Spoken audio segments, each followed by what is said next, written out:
সে কি চলে গেল? মানে কোথায় চলে গেল ছেলেটা? জানি না, লোকটার সঙ্গে মারপিট করলো, তারপরে আমি হঠাৎ করে দেখি আদি আমার আশেপাশে কোথাও নেই। কোথায় গেল, কখন গেল কিছু বুঝতেই পারলাম না। ডাক্তারের কাছেও যাইনি, আমি জানি না। মানে দা ভাই তোকে ওরকম সিচুয়েশনে একা ফেলে রেখে চলে গেল? ছেলেটার শরীর ভালো নেই, তারপর রাস্তায় রাস্তায় মারামারি করেছে, তার মধ্যে চলে গেল কোথায়? তোর জন্য হচ্ছে জানিস তো শুভ, তোর জোরাজোরির জন্যই সবটা হচ্ছে। কি দরকার ছিল তোর জোর করে ছেলেটাকে ডাক্তারের কাছে নিয়ে যাওয়ার? এটা তুমি কি বলছো বড় বৌমা? শুভ তো ঠিক কাজই করেছে। ওই অ্যাক্সিডেন্টের পরে আদিদার ভাইয়ের মাথায় চোট লেগেছে, তখন থেকে ও কীরকম অদ্ভুত সব ব্যবহার করছে সেটা তো আমরা সবাই দেখেছি।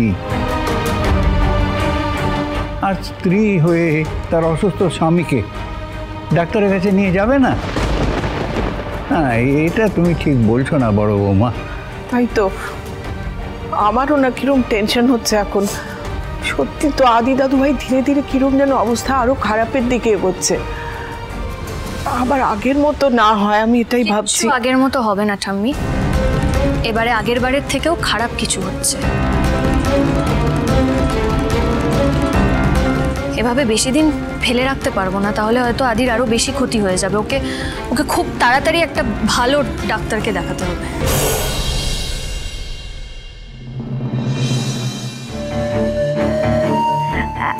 হ্যাঁ দাদা বল। আসলে আমি না একটা খুব ক্রুশিয়াল পেশেন্ট দেখছি রে, তোর সাথে একটু পরে কথা বললে হবে? মোহনা শোন আমার কথা শোন। তুই আমাকে সত্যি কথা বলছিস তো? তুই সত্যি পেশেন্ট নিয়ে বিজি আছিস তো? হ্যাঁ। কেন, তুই কি আমায় সন্দেহ করছিস নাকি? দাদা তুই কিন্তু খুব ভালো করে জানিস এখন আমি পেশেন্ট আর হসপিটাল ছাড়া কিচ্ছু নিয়ে ভাবি না, কোনো দিকে আমি মন দিই না। আমি ব্যস্ত আছি বলছি তো, আমি পরে কল করছি তোকে। হ্যাঁ, তুই জানিস না রে বাবা, আমি খুব টেনশনে আছি। এই তুফান যদি এখন বেঁকে বসে তাহলে তো আমার পুরো খেলাটাই শেষ হয়ে যাবে। না না না না,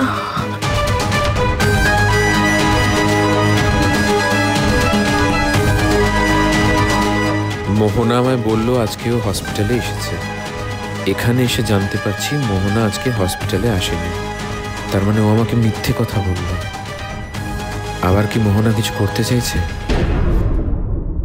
কিন্তু শুভ বলছি, চেনা কোনো ডাক্তার হলে না আদিকে বেটার হ্যান্ডেল করতে পারবে, তাই না? ধর যে ওর পাস্ট হিস্ট্রিটা জানে, এখানে ভালো ডাক্তার কে আছে আমরা তো জানি না, আমরা তো কাউকে চিনি না এখানে। বাবা একটা উপায় আছে। হ্যাঁ বল। ওই এর আগের বার যখন আদির ওরম অ্যাক্সিডেন্ট হয়েছিল তখন ইন্ডিয়াতে একজন ডাক্তার ওর ট্রিটমেন্ট করেছিল 1 বছর ধরে।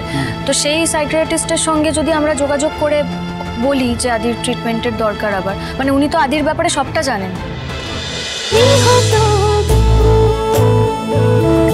গৃহপ্রবেশ সোম থেকে রবি রাত 10টায় স্টার জলসায় ও জিও হটস্টারে।